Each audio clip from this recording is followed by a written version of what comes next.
C'est une immense escroquerie dont Sophie, 82 ans, a été victime. Elle a un peu honte de s'être fait avoir et ne souhaite pas montrer son visage. Son histoire commence par un simple mail, une proposition commerciale. Et j'ai cliqué dessus alors que d'habitude je clique pas. L'arnaque est la suivante. Après avoir cliqué sur le lien contenu dans le mail, l'ordinateur se bloque. Un faux message de sécurité apparaît, prétendant que ses données sont en passe d'être piratées. Un numéro d'assistance s'affiche, elle appelle ce soi-disant technicien, en fait un pirate établi en Tunisie qui prend la main sur sa machine et répare son système qui en réalité n'avait rien.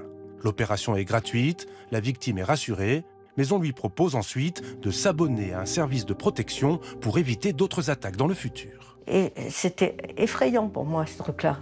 Surtout c'était le 4 août, il n'y avait personne, enfin je me sentais vraiment isolée quoi.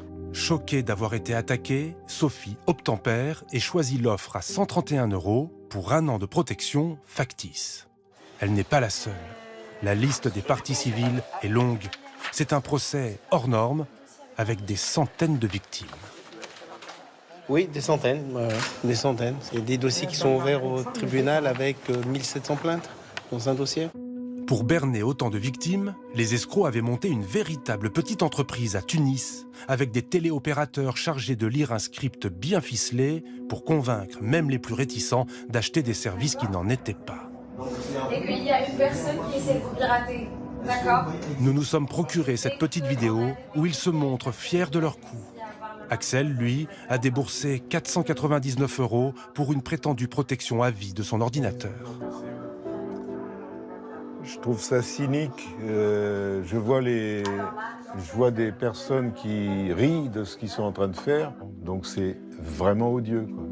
Il s'est constitué partie civile, même s'il sait qu'il ne récupérera sans doute pas son argent.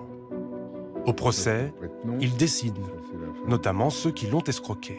Je trouve que c'est des gars dont la vie est un peu foutue quand même. Le premier pleurait quand on lui parlait de ses enfants, parce qu'il disait « j'étais un mauvais père ». Enfin bon, après, est-ce que c'est pour amadouer la juge? C'est possible. Parmi les 15 accusés, 7 sont présents, 3 sont en prison depuis 1 an et demi. Chacun minimise son rôle. Il risque une peine de 10 ans de rétention.